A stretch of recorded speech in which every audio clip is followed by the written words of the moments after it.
quel est le PNJ que vous avez le plus apprécié? Alors ça peut être soit en tant que MJ, un PNJ que vous avez créé, soit juste en tant que joueur, un PNJ que vous avez côtoyé ou autre. Il y a des C'est choses que je peux difficile pas ça. dire. Il y a des choses que je ne peux pas dire. En Mais vrai, ça fait référence au dieu Lafouine dans Noël Duck. Donc, ça plaisante. J'ai réfléchi. Bah, toi, du coup, Pampa, est-ce que toi, en écrivant la question, t'en as eu un qui t'est bah, venu en tête? moi, ouais, alors c'est vrai que j'ai pas mal hésité parce que moi, pour le coup, alors, j'adore créer des PNJ à la con, donc vraiment dans mes campagnes, j'ai toujours un petit PNJ. J'ai Ok. notamment pas pensé à Oteus où j'ai Coco qui est le personnage un peu insupportable, mais en fait, c'était un personnage intéressant parce que bah, c'était celui qui avait acheté les joueurs comme gladiateurs. Donc ça, il y a le côté où il est il essaye d'être sympa, mais en fait, enfin, il les prend quand même pour des esclaves, tu vois. Mais après, donc, mais pour lui, il fait rien de mal entre guillemets. Il est dans son rôle, tu vois. Donc, il y a toute cette notion de, bon, voilà, c'était un sale type, mais lui, il vit sa vie normale.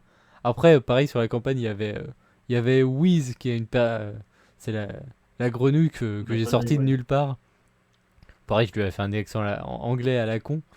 Et juste, ça me faisait marrer que ce soit une petite grenouille qui soit super forte.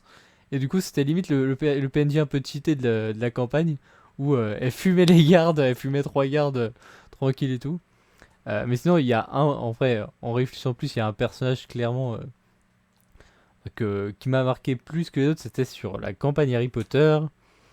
Et c'était alors le personnage de Coraline.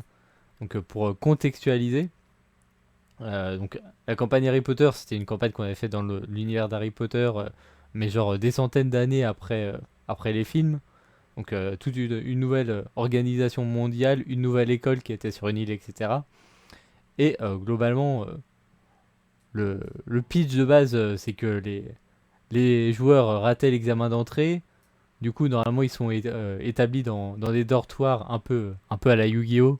Pour ceux qui voient, un Yu-Gi-Oh! Ouais, GX. je Donc là, vois. les dortoirs blanc, violet, orange. Sauf que ceux qui avaient raté l'examen, ils étaient dans le dortoir gris.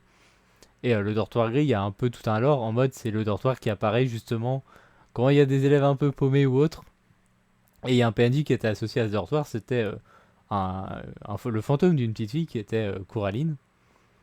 Et donc tout de suite, c'est le PNJ forcément auquel les persos s'accrochent parce que c'est la petite fille joyeuse et tout. Et notamment avec le temps, j'avais créé un lore autour d'elle. Donc déjà, c'était le gardien du dortoir, un peu comme Nick Cady 107 pour Gryffondor, etc. Et surtout, alors là, j'avais énormément pompé sur le film Gasper quand j'ai eu cette idée-là, mais qui est venue justement au fur et à mesure de la campagne. C'est que j'avais ajouté deux trucs entre guillemets. J'avais pris l'idée que les fantômes, en fait, dans cet univers-là, Harry Potter, ils ont une œuvre inachevée qui fait que ils sont encore sur Terre. Ils sont pas sur Terre parce que juste ils sont morts, mais il y a une raison qui fait qu'ils sont sur Terre et s'ils réussissent à, euh, à- à accomplir leur objectif, du coup là ils vont vers l'au-delà. Et je sais que j'avais fait une session justement où un autre fantôme voulait justement calmer la tristesse de la femme de sa vie qui était une des profs de l'école. Donc il y a toute la session où on leur explique tout ça, je leur apprends un sort qui permet de donner un corps matériel aux fantômes, etc. Et fin de la session, euh, donc forcément ça se finit bien. Petit détail pour bien comprendre, c'est qu'en plus Coraline, c'était la fille du directeur qui était morte en étant petite d'une maladie. Donc là, encore plus pris de Gasper. Et justement, la session se termine avec le fantôme en question qui fait une danse avec son ex-femme et qui du coup disparaît sur une fin heureuse. Sauf qu'en fait, c'est pas la fin. Parce que à la fin, une fois que c'est fait et que les joueurs pensent que c'est terminé, ils tournent la tête et ils voient Coraline dans les bras de son père qui disparaît aussi. Et c'est vrai que là, il y avait eu le petit, le petit moment de. Ah. Et je sais que moi, ça m'a marqué aussi parce que, pour le coup, c'était vraiment la fois où j'ai fait disparaître un PNJ comme si je l'avais tué, mais de manière positive. Et puis en plus, ouais, c'était un personnage qui était super marquant. Et pour le coup, bah, je suis assez fier de comment j'ai géré cette session, justement, avec toute la logique de rajouter un truc en plus dans l'univers et bah, de faire quelque chose d'assez stylé sur, sur toutes ces idées que j'ai clairement chopées à Gasper. N'hésitez pas à voir Gasper si vous l'avez pas vu. Super film, hein. Lequel? Il y en a plusieurs. Le premier, c'est principalement. Même si en vrai, On j'aimais sent pas bien. du tout l'inspiration d'ailleurs, je viens de me refaire le film dans la tête. Ah, c'est exactement Mais ça. il nous a eu. Ah, mais clairement, en plus, c'était totalement. Bon, j'ai repris le terme d'œuvre inachevée. Parce qu'en vrai, j'ai trouvé ça trop cool de me dire, en fait, pourquoi les photos m'y sont là. Bah, parce qu'il y a une raison. Et en fait, ça permet bah, justement d'avoir tout cet happy ending pour tous les PNJ fantômes que tu mets ensuite. Et c'est notamment pour ça aussi que dans les JDR que j'ai proposés à l'avenir, il y a un petit JDR fantôme sur ce thème. C'est allé jusque-là l'inspiration du truc. Donc voilà pour moi. Je sais pas si vous avez pu trouver une réponse. Si, j'ai eu le temps de bien réfléchir et c'est ultra dur comme question.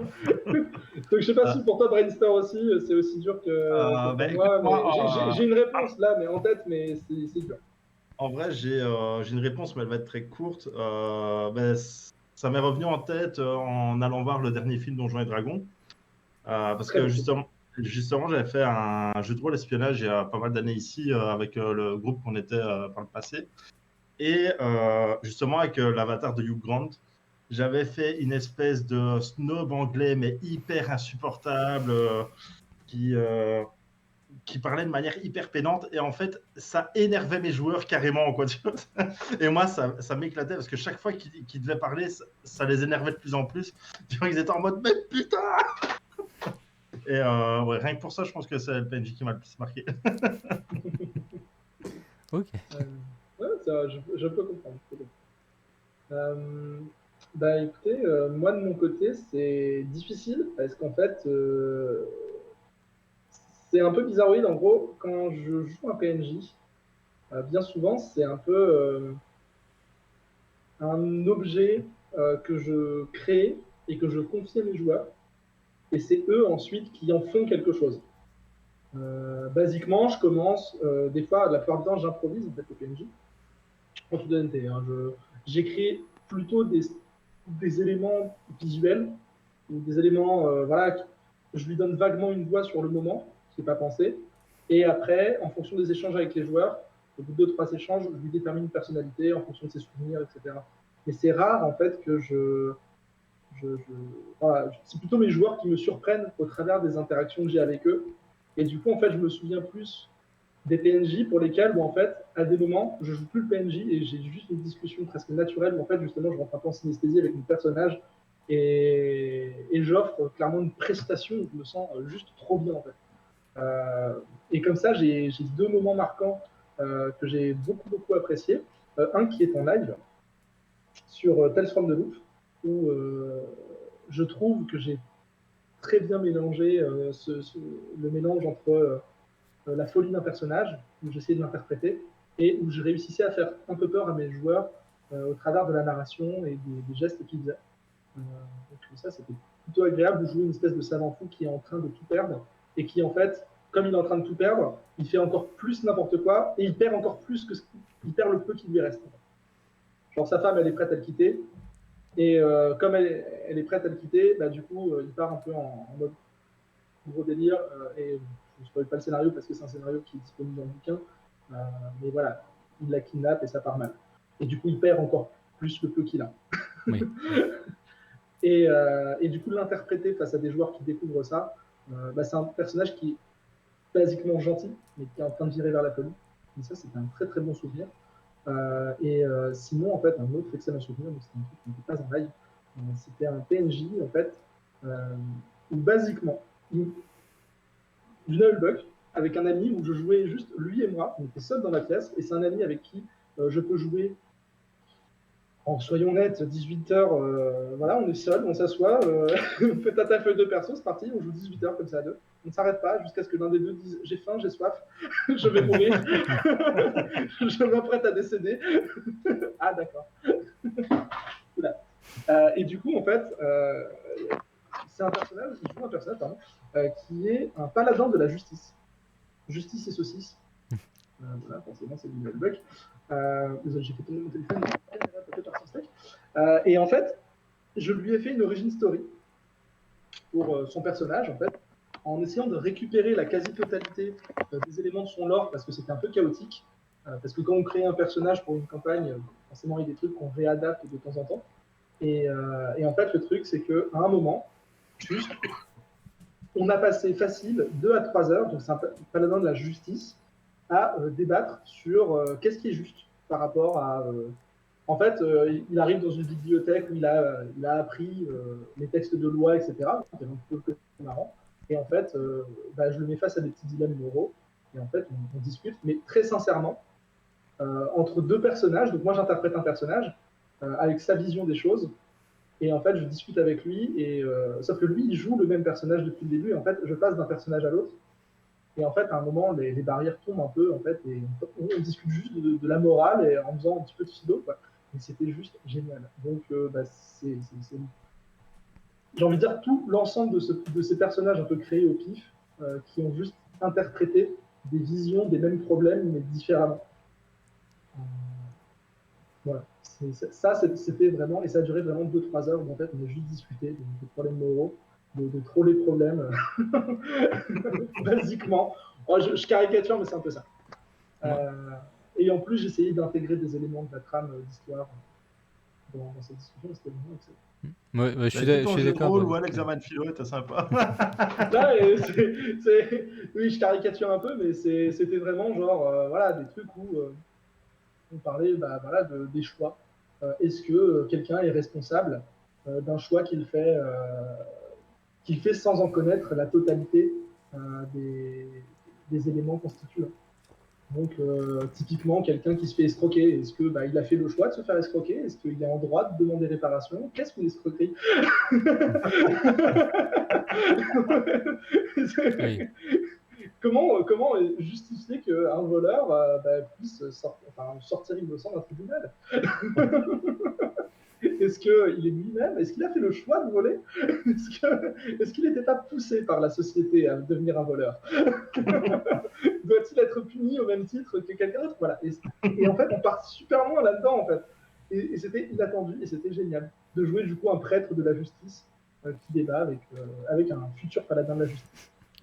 Et de la saucisse, bien évidemment. Donc, en plus, on sortait des éléments de barbecue comme argument. C'était très drôle.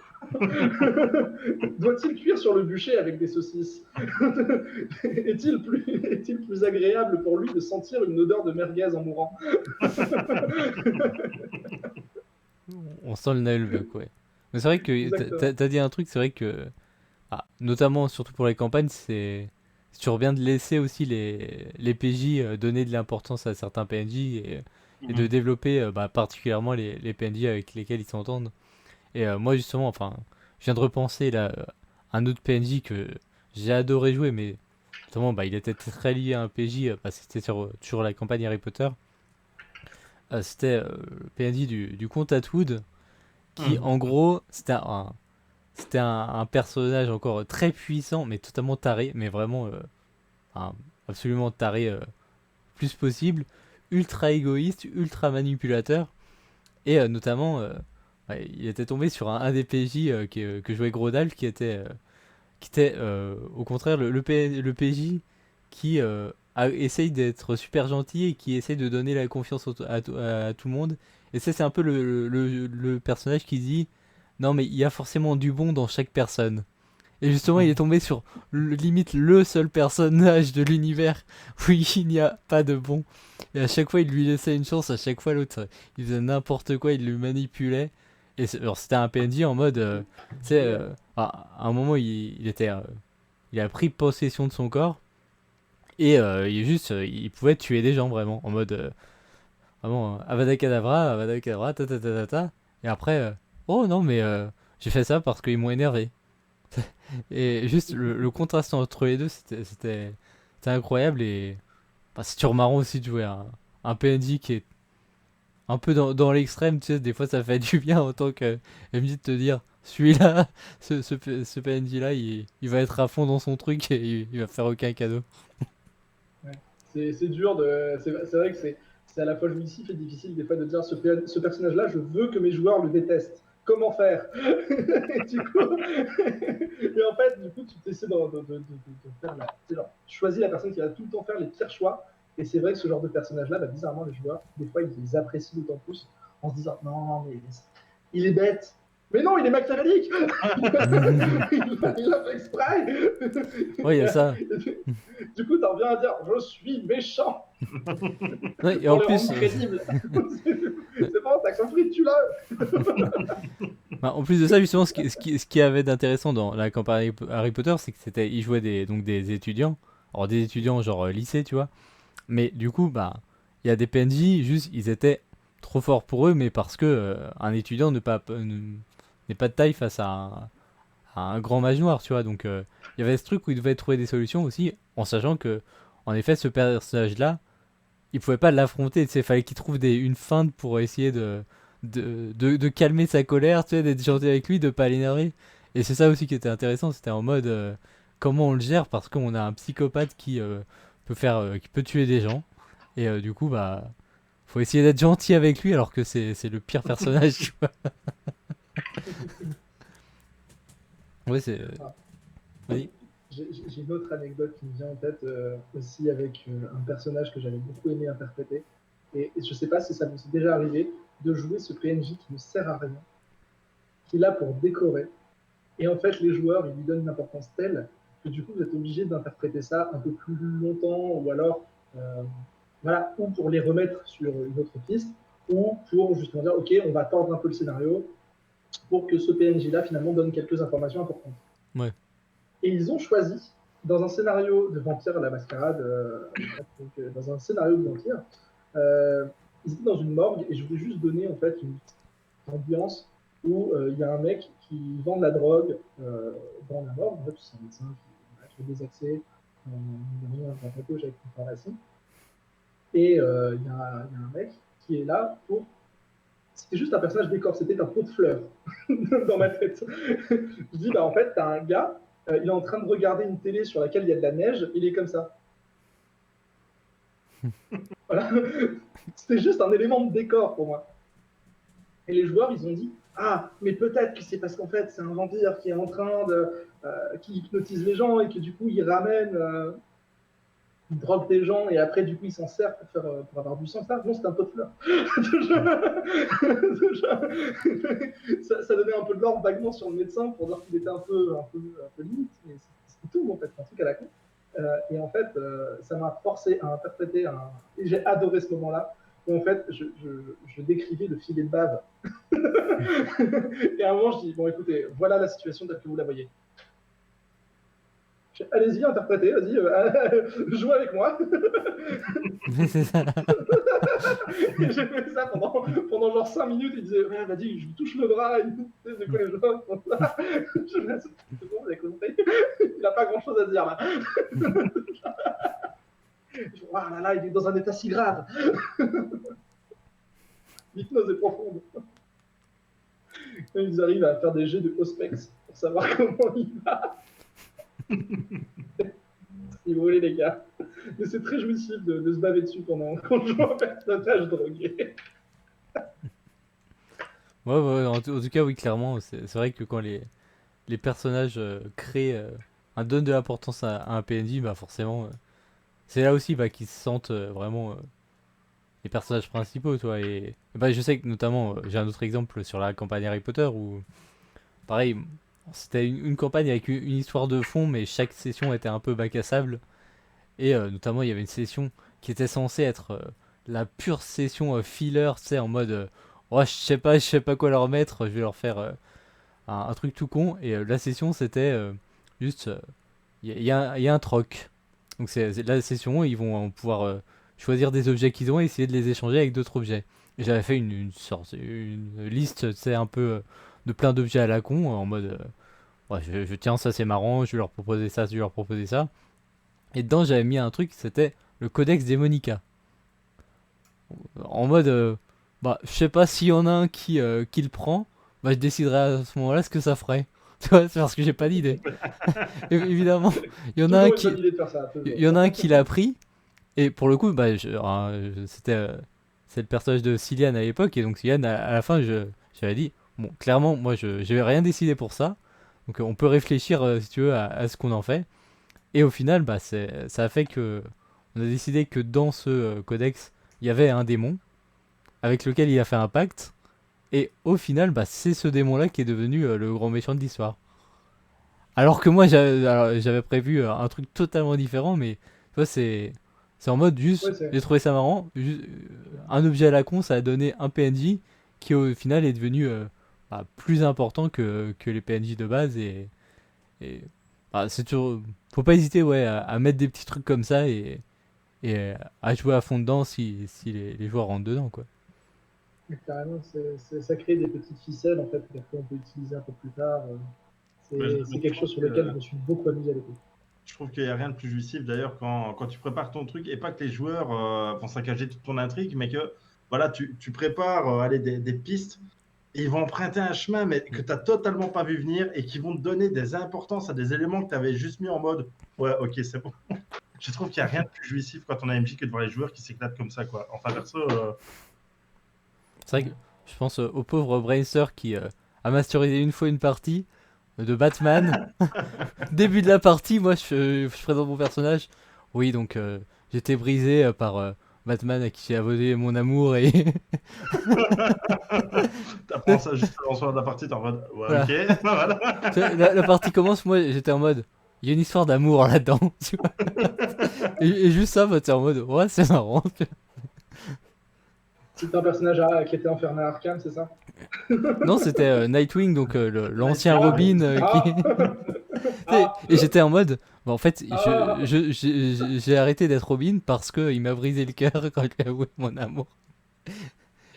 Mais tu vois, il m'a rien dit en amont. Hein. C'est vraiment, on lance la partie, puis paf, il fait ah bah ok, allez, vas-y. C'est simple, le jour où je lui ai avoué mon amour, Batman m'a coupé les vivres, il m'a jeté à la rue. Ouais, non, bah, c'était vraiment ça, c'était. Je lui ai avoué mon amour et il m'a dit, il a refusé, donc j'ai quitté et je suis parti faire mon truc de mon côté. Ouais. C'est ça, je lui ai avoué mon amour. Bah, en même temps, il y a 2 ans, il m'a dit, tu sais, il m'a refusé. Mais en même temps, il y a 2 ans, il m'a dit, Robin, tu es comme mon fils. Papa, tu es comme mon amant. Il l'a mal vécu. Ouais, Surtout- après, bon, évidemment, faut faire gaffe quand t'es joueur que ça foute pas trop en l'air le truc. Et évidemment, si le MSJ te dit, oh, c'est compliqué là par rapport à ce que j'ai prévu, bon. C'est le genre d'élément qui change effectivement l'ambiance d'une partie. Oui, voilà. Selon ce que le MJ accepte ou pas, ou comment il interprète. Après, ça change le- la tu vois. l'élément. J'avais déjà joué avec Pampa comme MJ, je voyais aussi parfois les délires qu'il pouvait avoir, donc je me dis, allez, vas-y, hop. Oui, puis bon, c'était un one-shot où on savait que ça allait être en mode, va y avoir une mission, on va l'accomplir, donc bon, je savais Ouais, que ça allait voilà. pas casser l'histoire de dire que voilà, ce background-là. Au contraire, moi, ça Ça- donnait un petit plus à mon personnage en mode, je veux vraiment le sauver et je vais donner ma vie pour le sauver, tu vois.